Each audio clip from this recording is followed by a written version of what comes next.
ولتكن منكم أمة يدعون إلى الخير ويأمرون بالمعروف وينهون عن المنكر وأولئك هم المفلحون ولا تكونوا كالذين تفرقوا واختلفوا من بعد ما جاءهم البينات وأولئك لهم عذاب عظيم يوم تبيض وجوه وتسود وجوه فأما الذين اسودت وجوههم أكفرتم بعد إيمانكم فذوقوا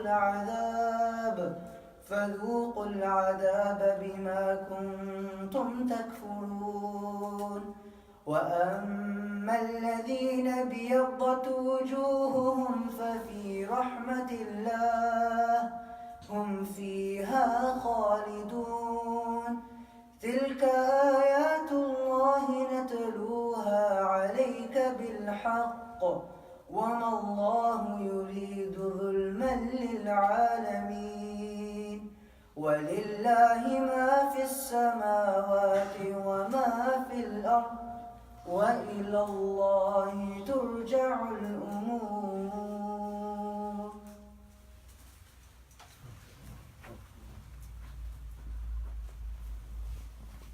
MashaAllah, this was our young Bilal, the son of Mu'in, who is also, he leads us in some Salah, he leads us in Taraweeh and Ramadan, and he leads us every morning in Fajr, alhamdulillah. We're blessed with a young boy with a beautiful recitation, inshallah. As I was mentioning, inshallah, these events, inshallah, that we have every Saturday of each month, the last Saturday of each month, inshallah. This will continue, inshallah, every month. The aim of this event, inshallah, is to increase our knowledge in da'wah and invite non-Muslim and invite Reverend to come and share their stories, inshallah ta'ala, and aim to get some speakers who will enlighten us of the things that we can do in our deen to spread this deen. As the Prophet ﷺ says, that if you guide, he said to Ali bin Abi Talib, if you guide one person, is better for you than the red camel. And the red camel is like the best thing you can get, like Ferrari these days. So there's nothing better you could do in this dunya. In another hadith, the Prophet ﷺ says that better than whatever the sun shines. Alhamdulillah, with the blessing of Allah, we have our guest speaker. I'm not going to mention his name, I might utter it wrong, inshallah. I will make him, inshallah, introduce himself by himself. And it's important, brother, we get to know you, yeah? So please give us as much detail about yourself first, inshallah. So the brother get to know you. And then this is one of the important things of this event, that we get to know each other more, so we can support each other. We had last week Reverend who came here. They introduced themselves. We get to know them, so we can help them and mix. And so we see the neglected. So many, especially Reverend enter Islam, they neglected and not cared of. So that's what we started last month. Inshallah, we hope to continue that, inshallah. And we are blessed, as we say, with our guest speaker, so I hand over to him, inshallah. And we will be honored by his acquaintance, inshallah.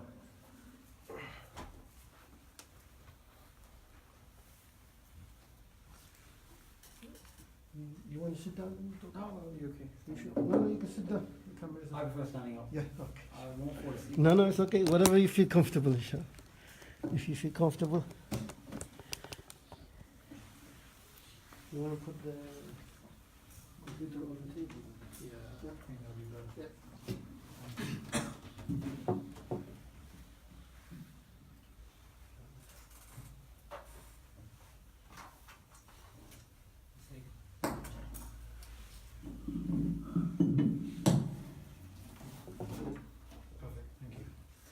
Assalamu alaikum. Bismillah, alhamdulillah, wassalatu wassalamu ala rasulillah. So, before I introduce myself, I always like to start off with a story, and then maybe I can explain who I am and what I'm doing here. A few years ago, I used to work in High Wycombe, which is a city just outside of London. And this is, what, 8 years ago, roughly 8 years ago. And back then, we didn't really have internet on our phones, so it was just about going to internet cafes and checking your emails after work and stuff like that. So one day I decided to visit an internet cafe which I regularly used to go to, and it was like a gaming cafe. There's some video games in one area, and then there's people with computers in another area and whatnot. And I used to talk to the guy who used to own the shop, because obviously when you're trying to speak to people about Islam, you want to build a relationship if you're going to a place regularly. So just used to speak to him about whatever. So one day I decided to ask him, because obviously we built up a relationship over time. I said, "Do you believe in God?" And he looked at me straight in the eye, and with this very serious face, he said, "I believe in science." And I felt really strange when he said this to me, because I've conversed with Christians before, and sometimes when you're dealing with a Christian and you are explaining to them, look, the Bible, we respect it and we accept the Bible as something originally that was given to the Prophet Jesus and whatnot, but the Bible that we have today may not necessarily be, it's not what Jesus had with him, and you give him all of that stuff, and then after you give him a logical argument, he'll just look at you in the eye and say, "I believe in Jesus," or "I believe in the Trinity." So he had this sort of belief. And this is one of the common issues that we face today, that people have seen science as a substitute for belief in God. It's like, I don't believe in God, so I'm going to say I believe in science. But if I was to ask you a question, and I want you to think about this, if I was to ask you a question, so the brother there with the grey hat, what's your name? Ammar. So Ammar, right? So if I say to Ammar, actually invite me to your house for dinner. Say, can you come to my house for dinner today? Can you come to my house for dinner today? I don't like stamp collecting. It's irrelevant. It's irrelevant. It's irrelevant. So he's inviting me to his house for dinner, and I tell him, I don't like stamp collecting. My answer has nothing to do with his question. So when someone says, "Do you believe in God?" and the other person says, "I believe in science," this is what they're doing. They're answering a question in a very inappropriate way. It doesn't actually make any sense. So they've seen science as a substitute for God, when science is not a substitute for God. Okay, now in terms of introduction, my name is Subboor Ahmad. I work in an Islamic charity called IERA, which stands for Islamic Education and Research Academy. And within that academy, my role is that I work with international dawah activities. So one of my main focuses is working in Latin America, which I've had the privilege of going to about, I think 10 countries this year. And it was really, it's a new world. That's a good way of describing it. And also, I work and research the topic of Darwinian evolution of biology, and I study that at an academic level as well. And that's one of my focuses. And alongside that, I participate in public and informal and formal debates with atheists about the subject of God, evolution, and science, and these sort of things. So that's what I actually do. And so today what I wanted to do is give you guys a very short, quick introduction into why the belief in God is rational, and why atheism, the disbelief in God, is actually irrational, or it's actually an emotional sort of cover-up for something. It's not really a rational sort of thing. So the first thing which I want to speak about is that when we start speaking about a topic to a non-Muslim, right, you're speaking to them about something. If that person is not interested in the question, then everything you're saying, they're just like, I've got to go somewhere. In the back of their mind, they're not even thinking about what you're actually saying. So before you even start to speak about God, you need to speak about why the question of God is an important question. Okay? So before you start speaking to somebody about why it's rational to believe in God, you need to start speaking about why even the question of God is important. If I, my brother, what's your name? The guy with one with the jacket. Yes. Modu. Right. So brother Modu, would you like to spend a Sunday afternoon with me counting the number of leaves that fall off trees in Birmingham?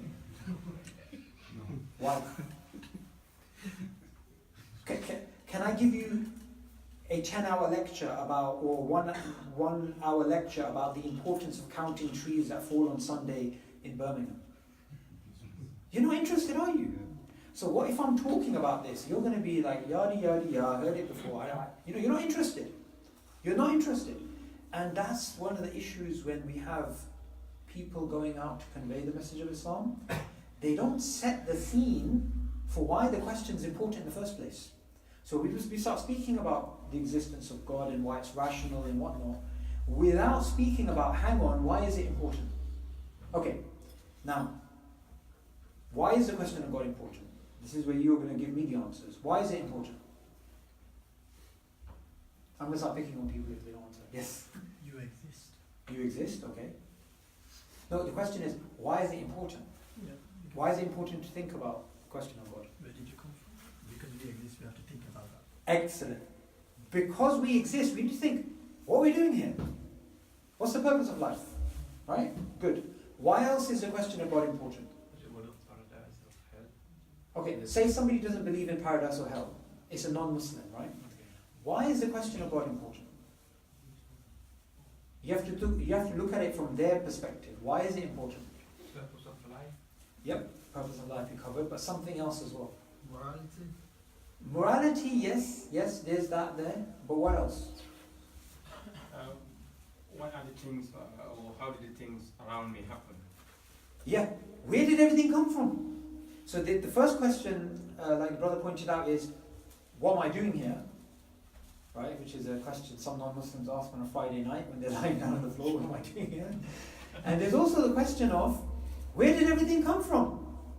Where did all this design and order and structure and people sitting around and talking and philosophizing and theorizing, where did all this, the whole world come from? Where did all these things come from? Another thing which is very important is, what happens after I pass away? What happens after I pass away?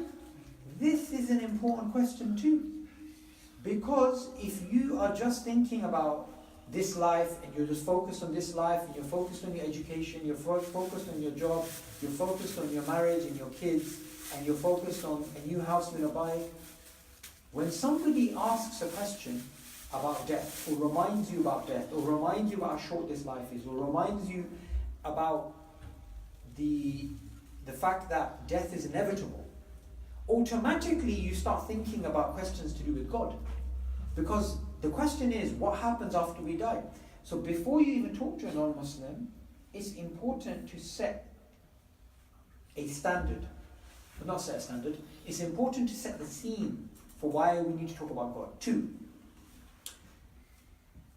if the brother here is not interested in counting the number of leaves that fall in Birmingham on a Sunday, he's not interested in that question.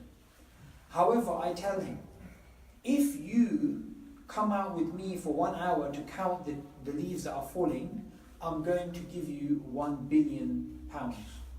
Is he interested now? He's interested. Everyone's interested in that. Why? Because there's a self-interest. So before we even start speaking about God, we need to talk about, what do we get out of it? What do we get out of it? And this is where you can say, look, the question of God is important because God is the only source of peace.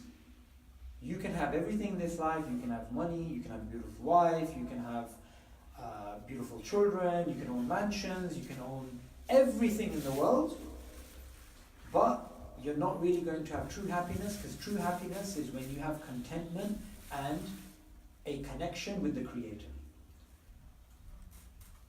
Anyone heard of the comedian, film actor Jim Carrey? I say astaghfirullah. Why are you guys watching films for? Anyway, Jim Carrey, he's like 50 now. You know Ace Ventura, The Mask, you know, he was in these sort of films, right? This is when we were growing up, when dinosaurs used to roam the earth. So a long time ago. Now, Jim Carrey's quite old now. He's actually like got a grey beard and, you know, he's aged over time and stuff like this. And he said something very interesting, because he's got everything that a materialistic, capitalistic society tells you that you need to have to be happy. He's got all the money. He's got more money than he could spend. What are you going to buy? How many houses are you going to buy? You only have one body, right? How many cars are you going to buy, right? What different types of food are you going to eat? You can spend all the money in the world, right? But, you know, you're just going to get the same stuff, essentially. Now, Jim Carrey, he's got everything. He's got fame, he's got everything, right? He said, I wish everybody has what I have, and so that they realize this is not the answer. That fame and fortune and all of this limelight, this is not where it's at. Yet, we as Muslims know, or we should know if we are practicing our deen correctly, that there is no substitute for Iman. Someone can come up to you and say, look, I'll give you 1,000 golden coins or Bitcoin, or I'll give you whatever, I'll give you a mansion, I'll give you $1 billion, whatever. I just want your Iman. Who's going to give it up? Nobody, because it's priceless, right? So when you're talking to a non-Muslim, the first thing is you need to set the scene about why the question of God is important. 2, you need to explain what they get out of it.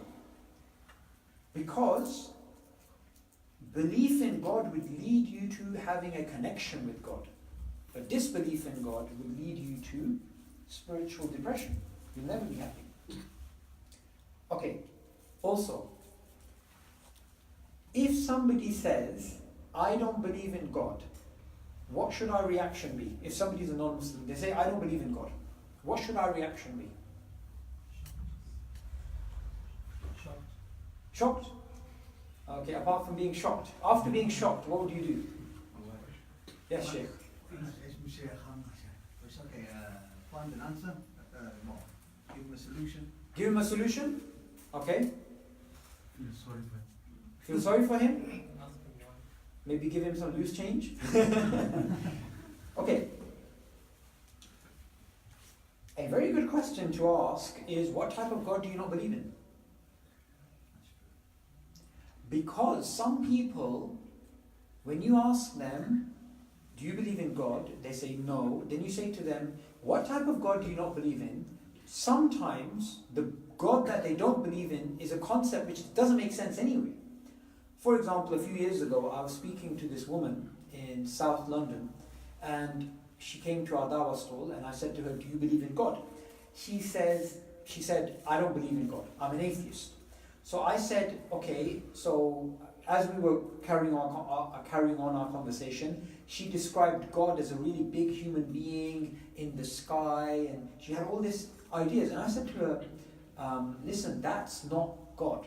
This is what God is. Let me explain to you. So I took out the Quran, I gave her Surah Ikhlas. I said, look, God is one, unique. He's not like anything we can imagine. He's the only one worthy of worship. And I just explained to her the Islamic concept of God, right? She said, that makes sense. So her atheism was about a God which doesn't really make sense. And sadly, actually, a lot of people, when you say the word God, they're thinking of something totally different to what we're thinking of. So it's always good to clarify that. Okay, next. Next question. Where does the belief in God come from? Why do people believe in God? Muslims, non-Muslims, is irrelevant for now. Why do people have a belief in a creator? Natural disposition. Natural disposition. It is a very natural thing to believe in God. It is a basic thing that you have a human being, they live on this earth, and they have this natural inclination to believe in a creator. Now, what proof do we have from Islam that this natural position exists? And what's the name of it? Fitra. Excellent. And what did the Prophet ﷺ say about the fitra? It changes over time. Yeah, but what's the narration? What did he say? Every newborn is upon. Exactly. Every newborn is born upon the fitra. Then their parents turn that person into a Jew, a Christian, a fire worshipper, or whatever. So society has that impact, but as a natural belief. So, what we need to remember is even when we're talking to somebody, we don't need to prove God's existence. We need to remind them of God's existence. There's a difference between the two. Does everyone get this point? We're not there to prove God's existence. We're not even there to debate God's existence. We're actually there to remind them of something what they already know. Now, the fitrah can become clouded over time. It can become clouded because of sins, it can become clouded because of desires, it can become clouded because of society, it can become clouded because of confusing ideas. But there's ways the fitrah comes back to life. There's ways that the fitrah is uncovered. I'll share a little story as an example, right? About 2012, 6 years ago, in central London there was a course which I attended, and it was a non-Muslim course, it was just some course, right? So on this course I met a middle-aged sort of guy. He was a Englishman, and we got talking and stuff like this, and we were walking out of the course on that day. And as we were walking and talking, I said to him, do you have a belief in a creator? Do you have a belief in God?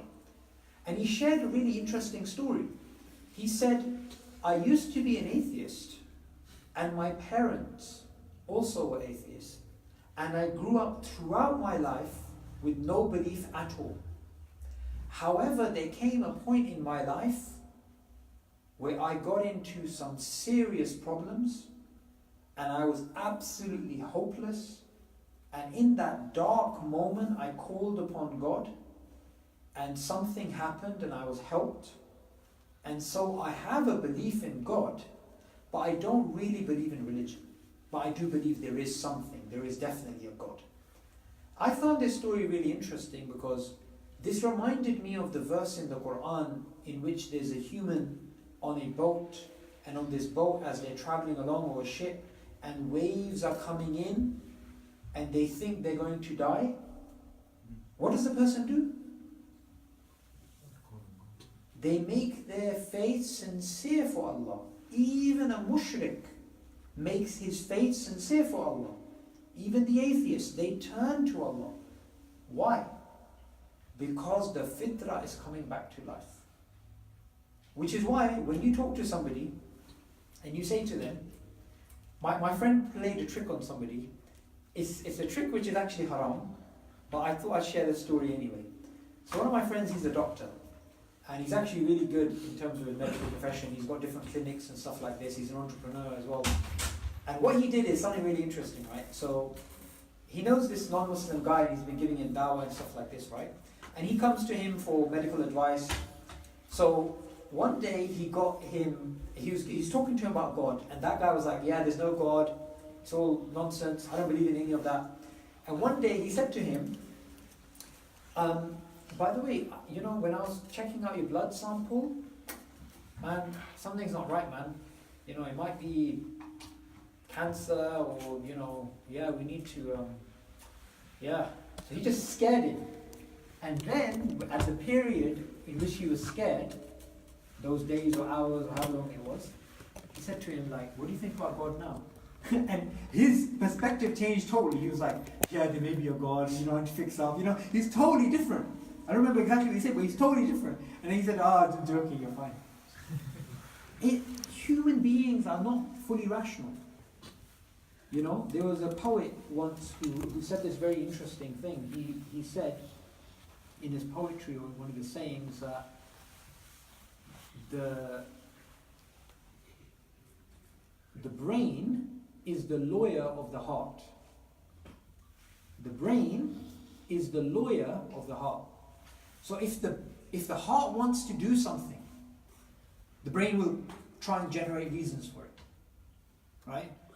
Like I remember a few years ago, there was a woman who claimed to be some sort of Islamic authority. She was a Muslim, but she was claiming that hijab is not fard. That hijab is not fard.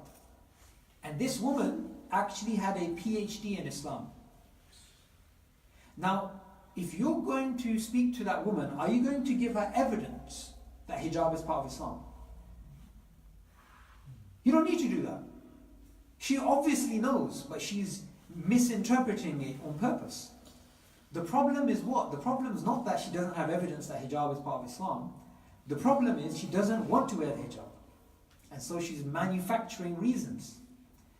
And sometimes what happens is when you remind people about the shortness of this life, and you remind people, for example, the Prophet ﷺ said that the comparison of this life is like, you dip your finger in the ocean and you get that little drop, and the rest of the ocean is eternity.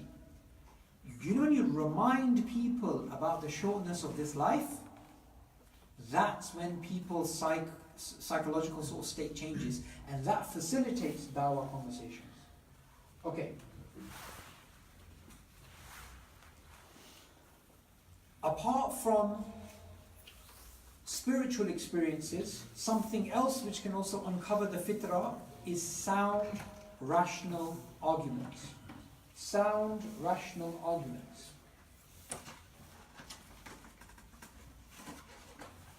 Okay, so a very simple argument which is used for the reminder that there is a creator is an argument which is in the Quran. And that is the argument of looking into nature.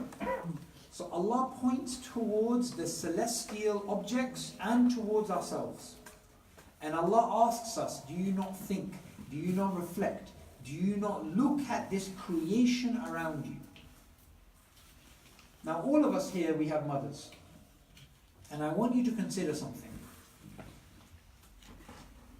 When you have a newborn and you have a mother that breastfeeds that child, the breast milk has a certain quality, has a certain component which cannot be found in powdered milk and cannot be found in Tesco milk or whatever. And that is this. Not only does the mother's milk feed the child, it also has a special component, a special part, which also is digested by the bacteria in the baby's intestine. And this bacteria is needed for the existence and the functioning of that child, for the facilitation of their digestive system. So Allah has created a mechanism in which not only is He providing for the child via the mother, but also providing for the bacteria which the child needs to have a proper digestive system. That creator, if you reflect about whether it's the small examples like that, or the larger examples in terms of the universe itself, these are all signs which Allah points towards. I remember a friend of mine giving me a very powerful story. He used to be a militant atheist, and he was studying evolutionary biology at university, and he used to bash religious people. So he had not only atheism with him, not only Darwinism with him, he was also very anti-religion. So he was like, if you like, the perfect storm in terms of someone who would be attacking God. And he told me that although throughout his life he did not believe in God, when he was studying the human cell and he was looking at the way it functions and the different mechanisms within it and the way that it interacts with the environment and all the rest, he said at that moment when I was at university and I was just looking at the same cell which everybody looks at in the lab, right? Something just hit me. Something just hit me. I just looked at what was in front of me and I just thought, there's no way that this thing could have come by chance. Now of course other people may have had the same experiences and they may have brushed it off. But alhamdulillah, he used that experience to come back to belief in God, and then eventually he also became a Muslim. So the natural world, as Allah points towards, is a sign of the Creator. Okay. Apart from that, I want you to consider that human beings actually have a spiritual component. So if somebody doesn't believe in God, and they have this sort of thing that God doesn't exist, I don't really believe in God, I only believe in what I can see, and so on and so on and so on and so on. Sometimes with people like that, a spiritual experience can awaken their fitrah. Sometimes, and you can even try this when you go home, put on YouTube, put on famous videos of the azan, and you're going to see non-Muslim comments at the bottom, right? At the top, sorry. And you're going to see people saying, oh, this is so beautiful, this affected my heart. You know, sometimes people hearing the Quran, or people hearing the azan, or somebody hearing even the meaning of the words of the Quran can awaken something within you. And something which I do with people who I believe are sincere atheists who are looking for guidance, I say to them, look, just ask God for evidence. Just ask God for evidence. If you really are confused, just ask God for evidence. Because Allah says in the Quran, we shall show them the signs within the horizons and within themselves until they know that this is the truth. So somebody that sincerely asks for guidance, Allah will show them signs in their life which are the equivalent of the moon splitting in their life. It may not mean anything to us, but in their life, it's the equivalent of the moon splitting. It's clear evidence. Okay, just before we end, I want to cover what I began off with, which is that some people use science as a reason not to believe in God. They say, I believe in science, I don't believe in God. Now, before I give you the answers, let's do a bit of an exercise. Why does science not disprove God? So there's a question for you guys. Why does science not disprove God? Science deals with the physical, tangible things, it doesn't deal with the metaphysical. Excellent. So science is not there to deal with things which are non-physical. It doesn't deal with the soul. It doesn't deal with the mind. It doesn't deal with things that we cannot see. For example, morality, right and wrong. Can you see right and wrong through a test tube? You can't, right? Science doesn't deal with that. Okay, what's another reason that science doesn't dispute the existence of God?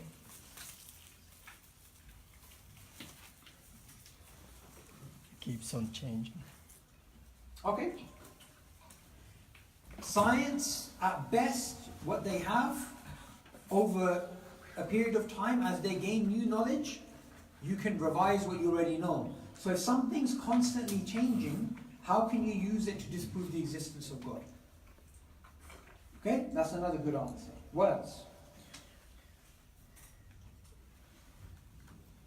What other reasons are there that science doesn't disprove the existence of God?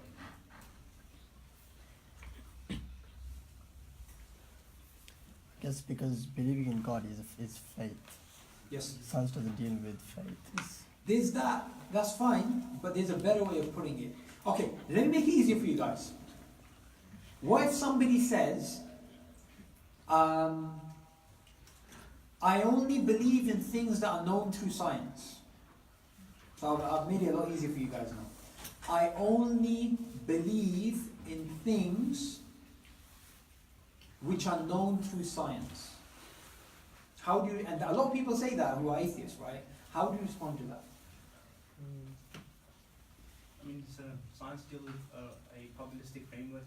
It can't give you certainty in most issues. Yes, that's fine. But my question is slightly different. My question is, what if somebody says, the only knowledge is scientific knowledge, and that's how I look at the world. If something, for me to believe in it, has to be scientific. Yes? What about history of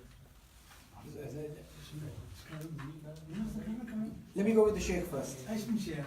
We got beautiful clothes on. Right, we'll ask him what subject he wants to speak about in science, or what's his favourite subject because we have everything in the Quran. If you know what I mean, you know different angles. So, because sometimes that particular scientist or whoever, he only has one channel tunnel of a subject, whether it's about the sea, ocean, mountain, sky, space. I get that. I get what you're the body, blood. Sure. I get that, but my question is different. Okay, so My question is that if somebody says, I only believe in things which are scientific, yes. What about history? What about history? It's not really scientific. How is it not scientific? Physical sort of scientific study.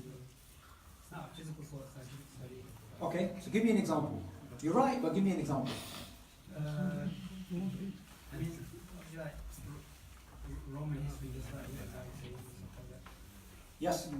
So you can give them an example of something. So for example, how many people here believe Genghis Khan existed? 1, 2, 3, 4, 5. Is that it? Normally it's like everybody. Fine, let's try something else. Alexander the Great. How many people believe he existed? Okay. How many people believe Caesar existed? Julius Caesar. Okay. How many people believe that Napoleon existed? Right. So we're taught that these people exist. But how can you actually know if these people exist using science? You can't. These are historical figures which we know through testimony. So somebody came along and said, I saw Julius Caesar. And then he tells his child, and he tells his child, and you have what? You have isnads, right? You have chains of transmission. If somebody says, I only believe in things which are scientific, guess what? You have to ignore all history of the world, because the whole history of the world is based upon testimony. Not only that, you also have to reject all of scientific knowledge, because you haven't done those scientific tests. You're only accepting the testimony that other people have done those tests, right? Okay. Secondly, if someone says, I only believe in morality, I only believe in science, right? I only believe in things which can be known through science. You can tell them, if you take a car and you run over a child deliberately, is that right or wrong? They can say, of course that's wrong. Ask them, prove it to me scientifically. Observe the child being hit by the car. Can science tell you about right and wrong? Can science measure right and wrong? Can you see right and wrong through a test tube? You can't. But right and wrong clearly exists. So someone says, I only believe in science. Well, what do you do about morality? Okay, apart from that, the world exists. Chairs exist. We exist. Science has to assume the world exists. Not assume. Science has to begin off with the idea that the world exists. It cannot prove it. Also mathematics. Science is based upon mathematics. Science cannot prove mathematics. Science is based upon the rules of logic. But science cannot prove the rules of logic. So this idea that we can only see the world through science, you're basically doing this. You're covering your eyes and you're just letting yourself see the world through a very small thing. But as Muslims, we don't accept that. As Muslims, we see many ways of looking at the world. Science is one of them. There's also testimony. There's also using your reason. There's also the fitrah. The last thing I want to mention is this. A few years ago, where I used to live, there was a local corner shop. And in this local corner shop, there used to be a regular customer who used to come in and buy, you know those small cigars? Now, of course you guys don't know, you're very pious, but there's these small cigars that you get which are really, they have a horrible smell, right? They're like thin, but they're long, right? This guy used to regularly come and buy these small cigars. And he worked in the local hospital as a lung surgeon. Now, as a lung surgeon, does he not know the damage that is done to the human lungs by smoking cigars? Does he? Yes or no? Of course he does. Why does he continue to go and buy those cigars or cigarettes or whatever he does. Habit.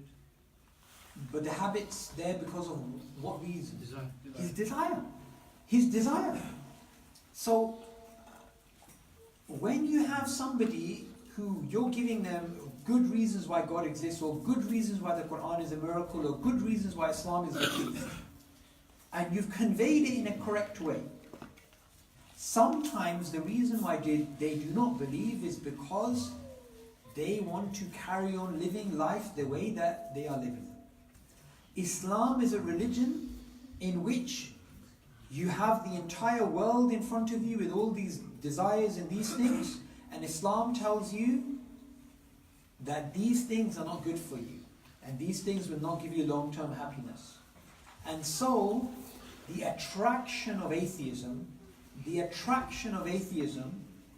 is due to the fact that atheism opens up all the doors and anything goes. And I want to end upon this because I found this really interesting. One of my friends, he went to the same school as me, but he used to be an atheist at that time. And Allah guided him and he became a Muslim when he was about 20 years old. And then he went off to study in Egypt, and he spent a large number of years in Egypt studying. And when I met him last year, he told me something really interesting. He told me that the scholars in Egypt have said something about atheism which is very interesting. They've said, the atheism which existed 40, 50 years ago, which was the atheism of the Soviet Union, of communism, this atheism didn't really attract people that much. Because this atheism came with communism, and it came with rules and stuff like this. But the new atheism that we have in the world today, this new atheism, it comes with liberalism, it comes with open sins, and it comes with, supposed freedom and all the rest.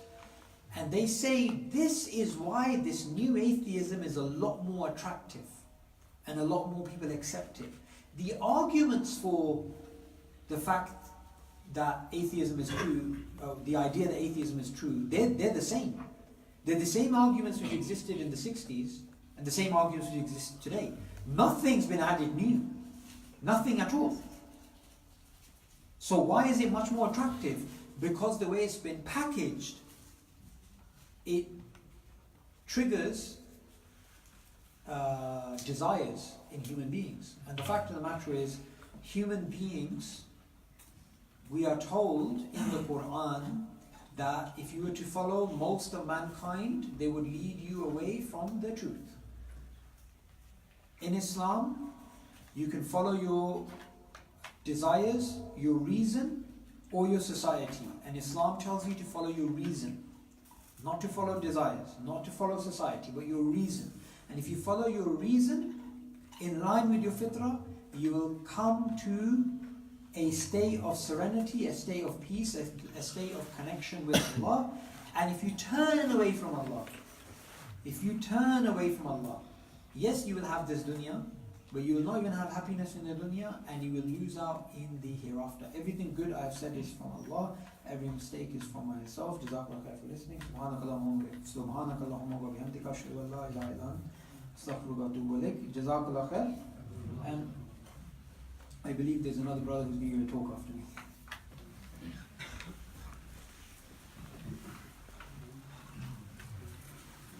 Barakallahu fiik, Brother Subboor. Beautiful, beautiful. That's exactly what we were hoping for. Alhamdulillah, Allah subhanahu wa ta'ala sent Brother Subboor to us to give us this critical thinking how to deal with these sensitive questions that we are bombarded with, especially the increasing number of atheists in our society. And I'm sure especially children in the school are facing with this. Alhamdulillah, we have some youngsters today also joined us. We hope that we have more youngsters next time, inshallah, so they can spread the deen. The next generation are facing new challenges, and these hints that our brother highlighted. They are one of our tools that we Muslims ought to use, yeah, to enlighten, to fight the deception of shaitan. We are, Allah subhanahu wa ta'ala says that in بَعْضُكُمْ لِبَعْضٍ عَدُوٌّ. You come down, you are enemy to each other. We are enemy against the shaitan. We have shaitan that's spreading filth in the mind of these people. We are fighting shaitan. We're not fighting this human being individual. We're fighting the thought of shaitan and the idea of shaitan, deception of shaitan that has been corrupted in the mind of these people around us. And Allah subhanahu wa ta'ala says, you came on earth to be an enemy against shaitan. So we are a soldier of Allah against the shaitan. And we need to fight this war. That's why Allah sent us on earth, to fight this war against shaitan.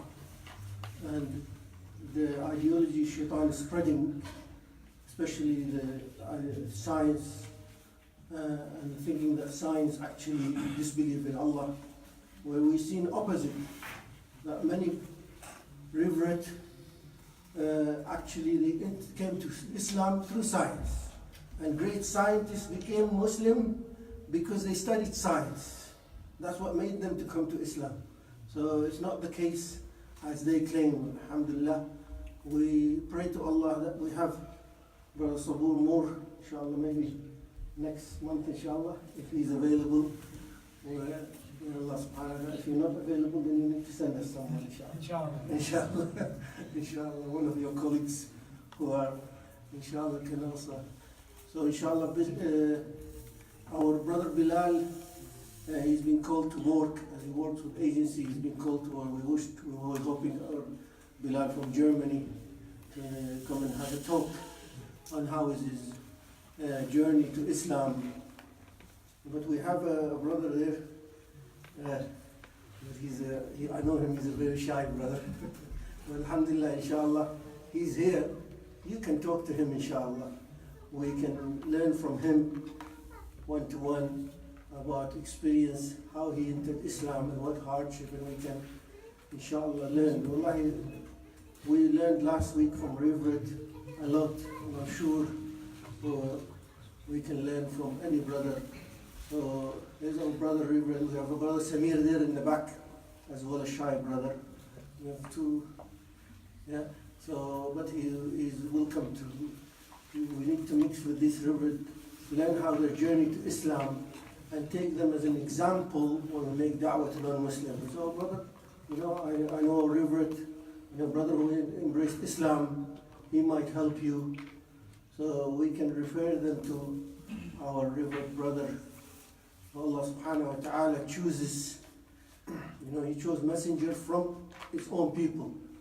Sometimes our British brothers, they are a tool, to guide others, inshallah. We need to direct them, inshallah.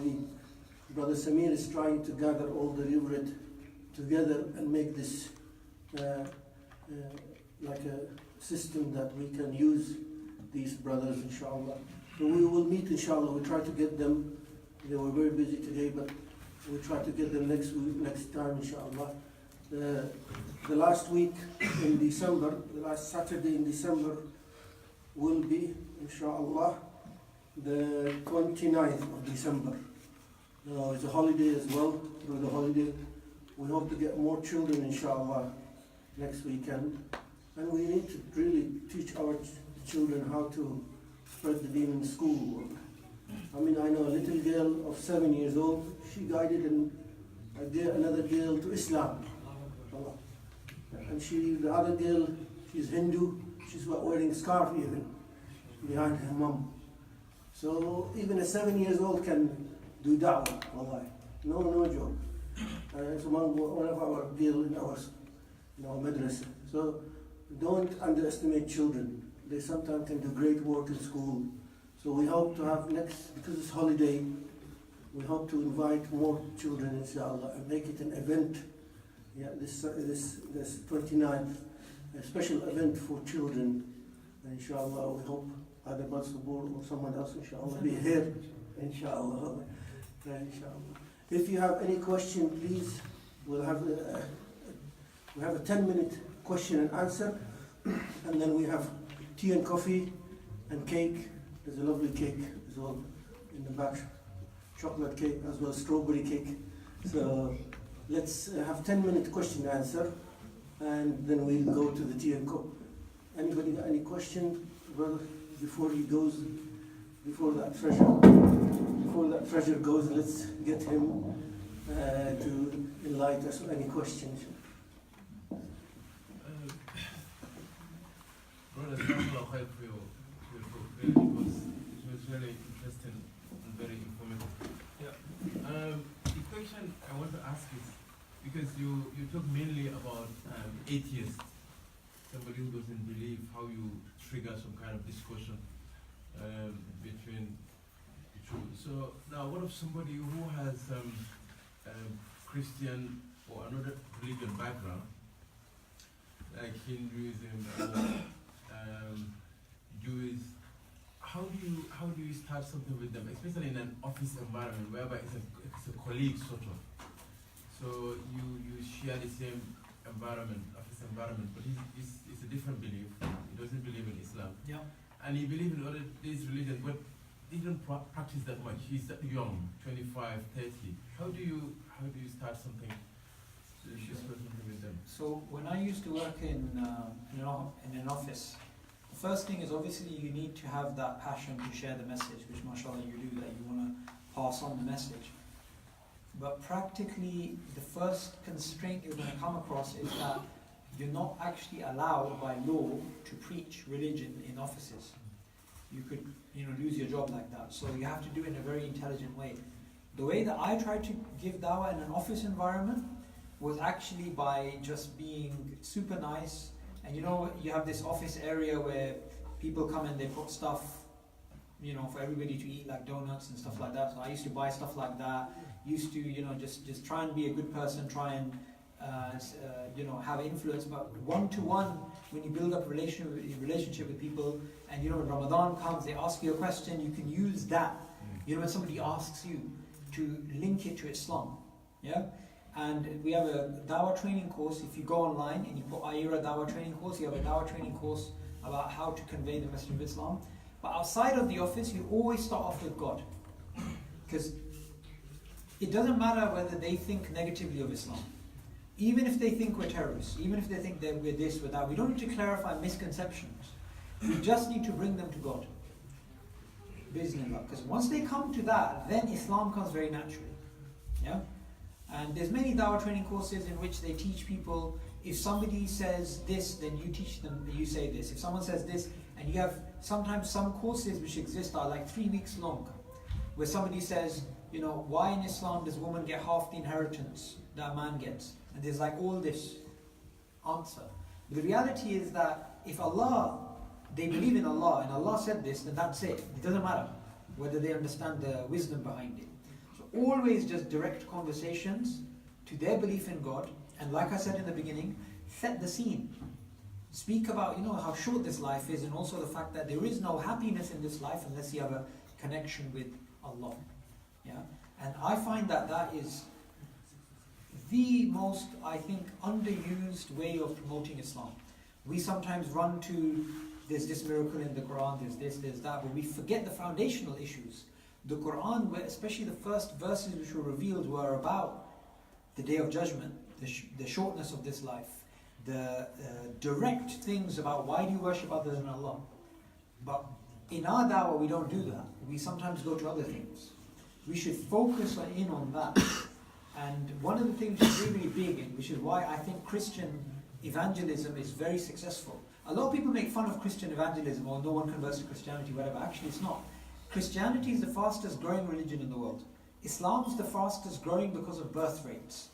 But Christianity is the fastest growing because of conversion. When I was in Malawi, which is Central Africa, we met Christians with the name Khadija, we met Christians with the name Hassan, because their ancestors were Muslim. Yeah? Millions of people in Africa today, and millions of people in the Indian subcontinent today, and millions of people in Indonesia today, their ancestors were Muslim, but they're Christian today. Because Christians use the concept of love. Yeah? They say, look, God is loving, and people, they need something in their lives. So sometimes, I even know of an atheist who studied philosophy at Oxford University, and you can imagine what type of mind he had, being super rational and everything, yeah? He converted to evangelical Christianity, which is like a really militant type of Christianity, if you guys know, yeah? Because human beings fundamentally, we need a connection, yeah? So, because remember, people are not moved by logic. Logic is, you can use that to show Islam is true, but people are moved by emotion. So if you do that in the dawah, you'll go very far, inshallah. Yeah, my question is, Yes. if somebody said they believe in the sun. In? The sun. Sun. Sun. Sun. The sun was the God, Allah. Oh, the They sun. worshipping the sun, worship. Like Allah says in the Quran, do not worship the sun. Allah created the sun, created the moon. You know, the thing which I like to do sometimes, this is just my own thing which I try out. I just like to give people verses of the Quran. Because sometimes when you're talking to somebody about Islam, they look at you and they look at the Muslim community and they look at, they keep looking at all these negatives, but sometimes when you just give someone a copy of the Quran and they read it themselves, they just get the full message themselves. So I would always just give people Quranic verses. So if you can't give them verses because you can't remember them, give them the meaning of the verse, what it's trying to convey. Any more questions? 2 more minutes. Last question.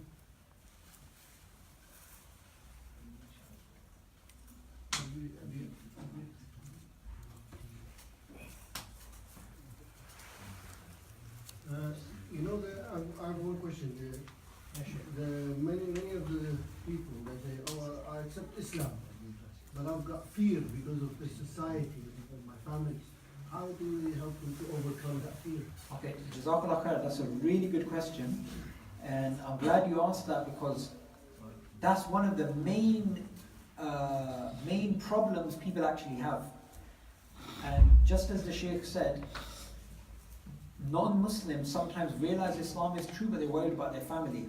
Not too long ago, in Ramadan, not this Ramadan, a few years before, we had a dawah stall, and this Polish woman, she came to the stall, and she said something like, do you have a timetable for namaz? And I was like, a Polish woman, not even saying salah, but saying namaz. And I said, okay, so I just want to know, okay, so where are you? What are you doing? She had shopping with her, yeah, and just dressed up like a normal sort of a non-Muslim woman. She said, I'm fasting today because it's Ramadan. And she wanted to know the prayer times. So she wanted to know about the opening and closing of fast. She wanted a timetable. So I said to her, okay, so what's your story? And she said that she basically was looking into Islam because she had some Muslim friends. But and I asked her, do you believe Islam is true? She said, yes, I believe it's true. I said, why don't you become Muslim? And then she went quiet. And then, I carried on the conversation. And then I was like, this is really odd. She's fasting, and she's clearly practicing, and she's very interested in Islam, and she knows quite a bit, and she says it's true, but she's not Muslim. So then I sort of tried to push her a little bit and say, obviously not physically, yeah? Tried to just push her a little bit and say, okay, look, why aren't you Muslim? And then she just basically said, as the Sheikh said, she's scared of her family. So what do you do in this situation? The first piece of advice that I would give is this.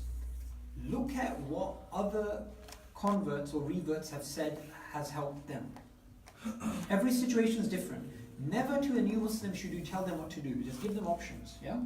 So the first thing is, a lot of new Muslims, what they did when they accepted Islam is they didn't tell anybody. They just kept it to themselves for a year or two. So that's the first thing. Because some people think I need to tell everybody. And there's been times where I've actually had to tell new Muslims, especially somebody I know who recently accepted Islam. He accepted Islam and his family are from a Hindu background. And I know that Hindus and Muslims, especially from India, they have a lot of baggage. So I told him, don't tell your mum. But he did. You know, some people don't realize that how damaging it is. The second thing apart from that is realize you need to build yourself first before you can talk to other people. Yeah?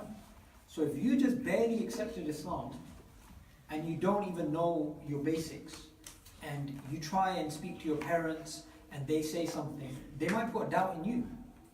Yeah? So the first point is no need to tell anybody. The second point is, build yourself, build your iman. In fact, a sister asked Abdurrahim Green that, my husband is a Christian or non-Muslim, and she's a new Muslim, she just accepted Islam, so what shall I do? Now this is a very tricky question, because we know clearly a Muslim woman cannot marry a non-Muslim man. That's clear. There's no two ways about it. There's another opinion. No, there isn't. Yeah? It's clear. However, through our experience of working with new Muslims, if you tell them that directly, the woman will actually apostate. Rather than leaving Islam, rather than leaving her husband, she'll leave Islam. This actually happens a lot. So, Abdul Rahim said to her, look, just focus on your salah. As in, build yourself first. Because before you can do anything, you have to build up your iman. So, like I said, the other thing which I said is, look up videos online, and there's lots and lots of videos about where new Muslims speak about how they accepted Islam and how they dealt with the challenges that they actually faced.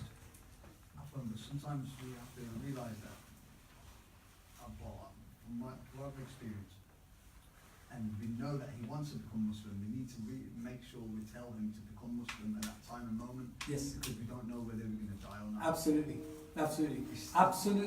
This is a very subtle point, but it's very important that sometimes that person, they've now realized, say it's been 2-3 months, they've now realized it's true.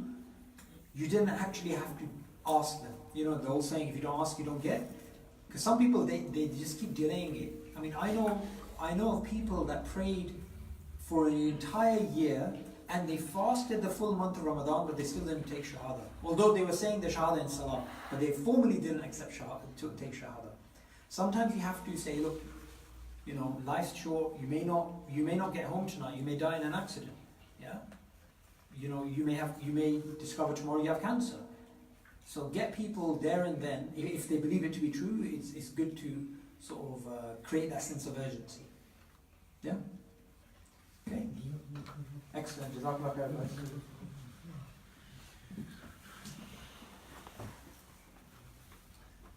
I think on behalf of everybody, Jazakallah khair, Brother Subboor. Jazakallah, I think we can give him our thanks one-to-one, inshallah. Please, brother, head to tea and coffee there, as we're going to start collecting the chairs. So please go ahead, help yourself with tea and coffee and the cake. Inshallah, may Allah subhanahu wa ta'ala grant us the success, inshallah, and the benefit that what we learned today, that we practice it, inshallah. May Allah subhanahu wa ta'ala gather us again on the 28th, inshallah. Yeah? 28th of December, inshallah, on the same here, same place. Yeah, 29th, Saturday 29th of December, inshallah, we'll gather here, inshallah, and hope we have, as I said, invite others, inshallah, even non-Muslim, your colleagues, your children as well, your sisters as well. We will have a camera, a TV upstairs, so even the sister can see our guest speaker, inshallah, and they can also ask a question with the microphone to the Sheikh, inshallah. So, inshallah, we will have that set up on the 29th of December, inshallah. Please donate to this event so we can invest in it, inshallah, and make it a successful event, inshallah, in our community and wide world, inshallah. Jazakumullah khairan, jazakumullah. Brother Subboor, for coming, inshallah, may Allah subhanahu wa ta'ala reward you for every step. Jazakumullah.